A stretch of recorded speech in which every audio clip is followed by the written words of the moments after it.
নমস্কাৰ, আজি আপোনালোকৰ বাবে আগবঢ়াইছোঁ এটি মন পৰশা অনুভৱ। কবিতাৰ শিৰোনাম আঘোণৰ পথাৰত। অনুভৱ নাৰায়ণ পাটৰ। চম্পাৱতী ঐ দাইছো পথাৰত, থোপাথোপে সোণোৱালী ধান। লেচেৰি বুটলিব আহিবা, পাৰিলে কেঁচা বা শুকান জলকীয়া দুটামান। লোণ আৰু কলখাৰ অলপো নাপাহৰিবা, মোনা ভৰাই আনিবা কৰদৈ ৰহদৈ ৰবাব, কাচিৰে বখলীয়া খাম।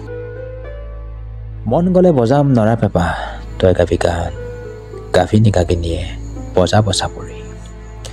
উলাহত নাচিব এজাক বতা চৰাই, আনন্দেৰে মুখৰিত হ'ব তোৰ পথাৰ মোৰ পথাৰ আঘোণৰ পথাৰ।